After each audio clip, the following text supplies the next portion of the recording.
नमस्कार दोस्तों, आप सभी का स्वागत है मेरे इस नए YouTube channel GB sir's class में। मैं Gangadhar Binjhadekar DAH first batch से आपका स्वागत करता हूं। मेरे इस चैनल में आपको जानकारी मिलेगी एनिमल हस्बेंड्री से संबंधित, साथ साथ मैं आपको जनरल नॉलेज करंट अफेयर से भी इंट्रोड्यूस कराऊंगा। अब रही बात वैकेंसी की, तो AVFO की वैकेंसी आने वाली है, जिसमें आप बेसब्री से इंतज़ार कर रहे थे कि इसकी वैकेंसी कब आएगी। लेकिन अब शासन से एक परमिशन मिल चुका है, वित्त विभाग से आदेश जारी हो गया है और इसके तहत हमको परमिशन मिल चुका है और लगभग 150 वैकेंसी आने वाली है। अब तक सिलेबस इसका फिक्स नहीं हो पाया है, लेकिन इतना तो तय है कि एनिमल हस्बेंड्री, फार्म मैनेजमेंट, ये सारा कुछ आपके सिलेबस में होगा। ठीक है, तो जैसा कि आप लोग थंबनेल में देख ही चुके हैं, ये AVFO रिक्रूटमेंट से संबंधित एक वीडियो है जिसमें मैं आपको कुछ क्वेश्चन आंसर्स कराऊंगा। ये डेली बेसिस पे सारे वीडियो होंगे, तो मैं इस टॉपिक पे स्पेशली एनिमल हस्बेंड्री और डेयरी फार्म मैनेजमेंट के ऊपर आपको ये वीडियो शो कर रहा हूँ। ठीक है, इसमें हम कुछ MCQs करेंगे जिससे आपको बहुत ज़्यादा हेल्प मिलेगा।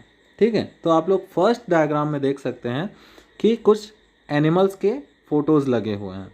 ठीक है, तो आप इसमें देख सकते हैं ऑक्स है, काऊ है, पिग है, शिप, रैबिट, डंकी, गोट, लामा, टर्की, साथ में है आपका डक, गूस, चिकन। ठीक है, तो ये सारे एनिमल्स जो होते हैं हमारे एनिमल हस्बेंड्री में आते हैं। ठीक है, एनिमल हस्बेंड्री हम क्यों करते हैं? एनिमल हस्बेंड्री हम इसलिए करते हैं ताकि हमको मिल सके मिल्क, साथ में मिल सके हमको एग और meet.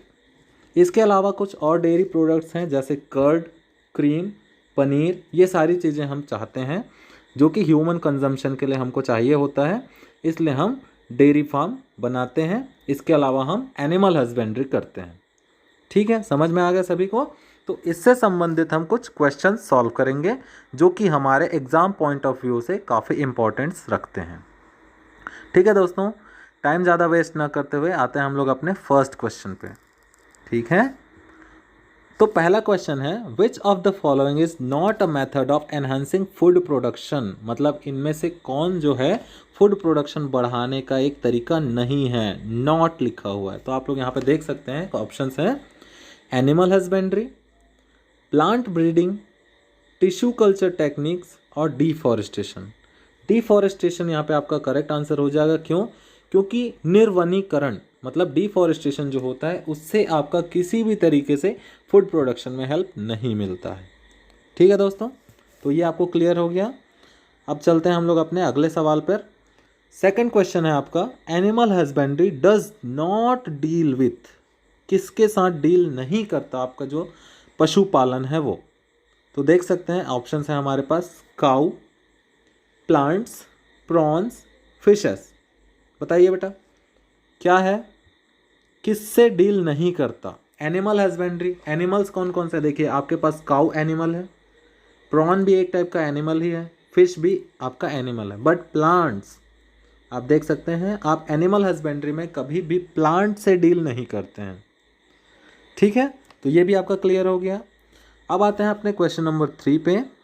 Animal husbandry is agricultural practice of breeding and rising live stock. ये ट्रू फॉल्स टाइप का क्वेश्चन है। ठीक है, आपका क्वेश्चन कह रहा है कि जो एनिमल हस्बेंड्री होता है वो एग्रीकल्चरल प्रोसेस होता है breeding and rising live stock. Live stock मतलब जानवरों को बढ़ाने के लिए।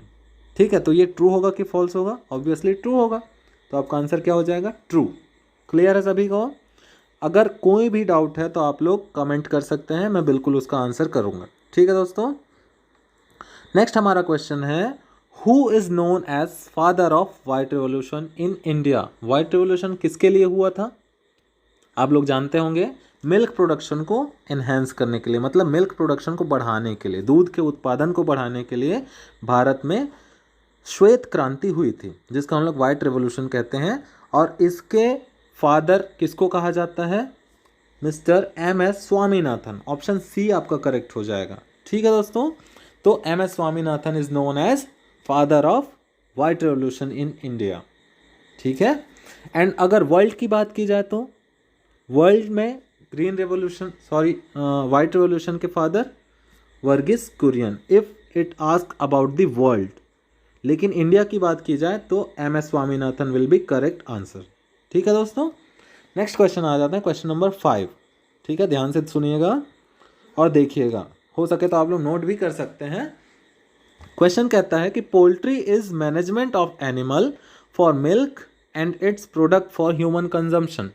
क्वेश्चन क्या कह रहा है, एक ट्रू फॉल्स टाइप का क्वेश्चन है। इसमें कह रहा है कि poultry is management of animal for milk and its products for human consumption. मतलब जो पोल्ट्री है वो जानवरों को पालना है। तो ये सही है कि गलत? आप सभी जानते हैं कि पोल्ट्री में हम कुछ बर्ड्स को पालते हैं, जैसे चिकन, डक, मस्कॉवी एटसेट्रा, है ना। तो ये हो जाएगा आपका फॉल्स। ठीक है दोस्तों, ध्यान रखेंगे कि क्वेश्चन कैसे घुमा के आपसे पूछा जाता है। ठीक है, नेक्स्ट क्वेश्चन में आते हैं। ये एक मल्टीपल चॉइस क्वेश्चन है जहां पर आप देख सकते हैं which of the following is not a dairy animal. Dairy animal इनमें से कौन सा नहीं है? तो सबसे पहले चित्र में आपने देखा था किसका किसका फोटो है, आप देख सकते हैं। काऊ आपके डेयरी एनिमल में आता है, बफेलो भी डेयरी एनिमल में आता है, कैमल ये एक डाउटफुल कंडीशन है तो कैमल को हम टिक करके रखते हैं। इसके अलावा गोट, तो आप जानते हैं कि लोग बकरी भी पालते हैं, भैंस भी पालते हैं और गाय भी पालते हैं दूध के लिए, लेकिन ऊंट को दूध के लिए नहीं पाला जाता। तो हम इसको आसानी से टिक लगा सकते हैं कि camel is not a dairy animal. Clear है सभी को? ओके, आगे बढ़ते हैं। Which of the following process is given major importance in dairy farm management. मतलब आप जब डेयरी फार्म का प्रबंधन करते हैं तो कौन से प्रोसेस को सबसे ज़्यादा वरीयता दी जाती है? ठीक है, ऑप्शन ए कहता है increase in yield and quality of milk. ठीक है, सेकंड ऑप्शन कहता है increase in size of cattle, increase in number of cows, last option कहता है increase in number of buffaloes. ठीक है, तो आप ऑप्शन से समझ सकते हैं कि अगर आपको डेयरी फार्म मैनेजमेंट अच्छे से करना है तो आपका मिल्क का क्वालिटी और क्वांटिटी अच्छा होना चाहिए, है ना। मिल्क यील्ड मतलब उत्पादन और क्वालिटी मतलब उसकी गुणवत्ता, ये अच्छी होनी चाहिए, है ना। काऊ छोटी हो या बड़ी हमको उससे कोई मतलब नहीं है, उससे हमको दूध अच्छे क्वालिटी की मिलना चाहिए प्लस ज़्यादा दूध मिलना चाहिए। ठीक है, अब यहाँ पर नंबर से भी कोई मतलब नहीं है। हो सकता है हमारे पास 100 काऊ हो बट 100 काऊ में से सिर्फ 10 ही दूध देती हो, है ना। तो ये मैटर नहीं करता। मैटर क्या करता है? Increase in yield and quality of milk. ठीक है दोस्तों, तो ये ऑप्शन भी आपका सही हो गया। नेक्स्ट देखते हैं question number 8। Milk yield does not depends upon which of the following. मतलब दूध की उत्पादन निम्न में से किस पर निर्भर नहीं करती पूछ रहा है। ठीक है, ध्यान रखिएगा, डज नॉट डिपेंड्स अपॉन। आपके पास ऑप्शन है quality of breeds, second option है breeds having high yielding potential, third option है resistant to disease and fourth option है नंबर ऑफ काउस। समझ लेते हैं कि दूध का जो उत्पादन है वो किस पर निर्भर नहीं करता। तो सीधी सी बात है, आपके पास अगर अच्छे ब्रीड की जानवर हैं, आप अच्छे काउस रखते हैं तो वहाँ पर तो निर्भर करेगा।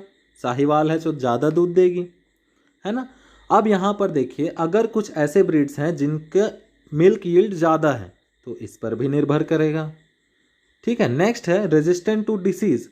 अगर कोई जानवर बीमारी के लिए ज़्यादा रेजिस्टेंस है ना, वो प्रतिरोधक क्षमता उसमें अच्छी है, तो सिंपल सी बात है कि वो निर्भर नहीं करता। लेकिन नंबर ऑफ काउस ये निर्भर नहीं करता। आपका ऑप्शन यही सही है। कैसे? क्योंकि आपके पास हो सकता है 1000 काऊ हो लेकिन उनमें से मान लो 10 ही दूध देती है। ठीक है, 995 या 990 काउस जो हैं वो दूध नहीं देती, तो इस पर निर्भर नहीं करता। ठीक है, बाकी सब चीज़ों पर निर्भर करता है। तो आपका ऑप्शन डी करेक्ट हो जाएगा। ठीक है, आगे बढ़ते हैं। How can we identify and rectify the problems occurring in dairy farm. आप अपने डेयरी फार्म में होने वाले प्रॉब्लम्स को कैसे कम कर सकते हैं और उसका निपटारा कर सकते हैं, उसका निदान कैसे कर सकते हैं। तो आपके पास 4 ऑप्शन है फिर से। ऑप्शन ए कहता है regular inspection of dairy farm, dairy farm में रोज के रोज निरीक्षण करके। दूसरा ऑप्शन कहता है cattle should be given their own space and freedom, जानवरों को आप अपने हाल पे छोड़ दीजिए, ऐसा कह रहा है। तीसरा ऑप्शन कहता है बाय मेकिंग कैटल इंडिपेंडेंट, उनको मुक्त छोड़ दो, वो जैसा करना चाहे करेंगे। तो इससे आपका प्रॉब्लम सॉल्व होंगे क्या? नहीं। ऑप्शन डी कहता है bye sitting and observing the cattle, आपके पास और कोई काम धाम नहीं है क्या, आप दिन भर बैठे रहेंगे कैटल फार्म में? नहीं। तो आपका जो ऑप्शन ए है वो कहता है रेगुलर इंस्पेक्शन, आपको दिन में 2 बार एटलीस्ट मॉर्निंग और इवनिंग में अपने डेयरी फार्म का ऑब्जर्वेशन करना चाहिए, इंस्पेक्शन करना चाहिए। ठीक है, तो इससे हम लोग वहाँ होने वाले प्रॉब्लम्स को रेक्टिफाई कर सकते हैं और मिनिमाइज कर सकते हैं। ठीक है दोस्तों, क्वेश्चन नंबर 10 क्या कहता है, which of the following can not be obtained in a dairy farm. एक डेयरी फार्म में हमको क्या नहीं मिलता, क्या नहीं मिलेगा? देखिए, क्रीम मिल सकता है, दूध से क्रीम बनता है, मिल जाएगा। दूसरा ऑप्शन है आपका कर्ड, दही आपको आसानी से मिल जाएगी, है ना। तीसरा ऑप्शन है बटर, मक्खन तो मिल ही जाएगा अगर दही मिल रहा है तो। लेकिन ये जो वेजिटेबल है, सब्जी मुश्किल है ना, गाय से हमको सब्जी नहीं मिलता है, तो वेजिटेबल वाला ऑप्शन आपका करेक्ट हो जाएगा। ठीक है, तो ऑप्शन डी इसका सही है। नेक्स्ट क्वेश्चन देखते हैं दोस्तों, which of the following animals would you not expect in a dairy farm. Dairy farm में आप कौन सा जानवर एक्सपेक्ट नहीं करते कि वहाँ होगा? ठीक है, तो ऑप्शन है काऊ, काऊ बताइए, काऊ तो होता ही है, डेयरी फार्म में काऊ होता है। नेक्स्ट है कैमल, ठीक है, ये हो सकता है। थर्ड ऑप्शन है कैट और फोर्थ ऑप्शन है शीप। तो देखिए, मैंने अभी थोड़ी देर पहले आपको बताया था कि camel is not a dairy animal, ये बताया था, और यहाँ पर कैट भी लिखा हुआ है ना। तो यहाँ पर 2 कन्फ्यूज़न जैसा स्थिति बन रहा है कि कैमल एक डेयरी एनिमल नहीं है, लेकिन आपने कभी कभी देखा होगा जो अमूल का जो दूध आता है, अमूल के दूध में लिखा रहता है, कई बार ऐसा देखने को मिला है कि वो कैमल का दूध होता है। ठीक है, अब दूसरा, लेकिन यहाँ पर जो कैट है ये आपका आंसर करेक्ट है, क्योंकि हम इसको कभी भी डेयरी फार्म में नहीं रखते, भले वो दूध पीने आ जाती है कभी कभी, लेकिन अगर इस क्वेश्चन के अकॉर्डिंग देखा जाए तो which of the following animals would you not expect in dairy farm, then cat will be the correct answer. Okay friends, then let's move to the next question. How many breeds of cattle are present in India? Okay, how many breeds of cattle are present in India? Okay, तो जब हम बात करते हैं how many breeds of cattle are present in India, तो हमारे पास option है 108, 26, 72 और 7। ठीक है, तो हमारे पास जो ऑप्शन है, आप, ये एक थ्योरेटिकल क्वेश्चन है कि how many cattle breeds, well defined cattle breeds की बात चल रही है यहाँ पर, तो आपका ऑप्शन हो जाएगा correct option number B, 26 cattle breeds are present in India, they are well defined. ठीक है, अब इसमें आपके ड्रॉट भी आते हैं, मिल्स भी आते हैं और डुअल पर्पस ब्रीड्स भी आते हैं। ठीक है दोस्तों, और यहीं पर ऑप्शन डी में जो 7 लिखा है वो जो है बफेलो के well defined breeds in India है। ठीक है, now next move to the question number 13, what is a bullock.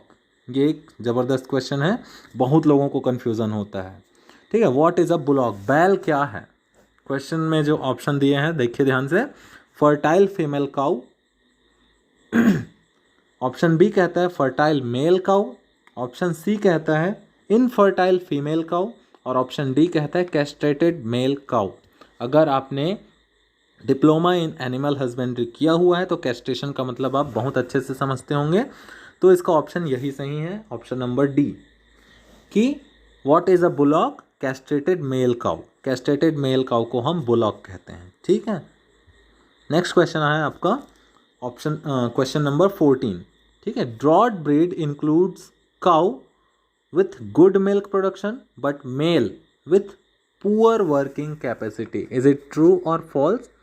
आपका क्वेश्चन कहता है कि जो ड्रॉट ब्रीड होते हैं, ड्रॉट ब्रीड मतलब सूखा नस्ल, ठीक है, जो सूखे नस्ल के जानवर होते हैं उसमें क्या होता है, जो गाय होती है वो ज़्यादा दूध देती हैं, क्या, good milk.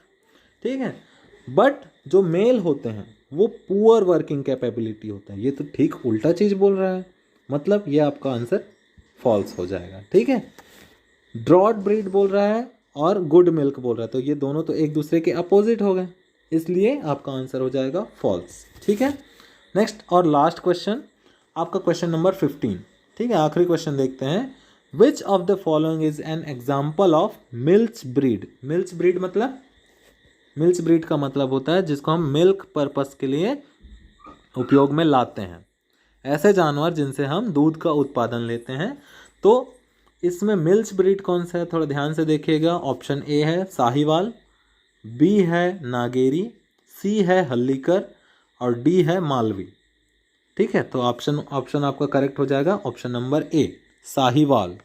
Sahiwal is the milch breed. Okay, ठीक है दोस्तों, तो ये रहे आपके 15 सवाल जो कि एग्ज़ाम पॉइंट ऑफ व्यू से बहुत ज़्यादा इंपॉर्टेंट हैं और ये आपको बहुत ज़्यादा हेल्प करने वाले हैं। ठीक है, तो आप मेरे चैनल पे बने रहिए। यदि आपको चैनल पसंद आए, इसके कंटेंट पसंद आए, तो इसको लाइक कीजिए, सब्सक्राइब कीजिए और शेयर कीजिए। और कोई भी डाउट होने पर, कोई भी क्वेश्चन में डाउट हो तो आप कमेंट पे ज़रूर बताइए। ठीक है दोस्तों, थैंक यू, जय हिंद।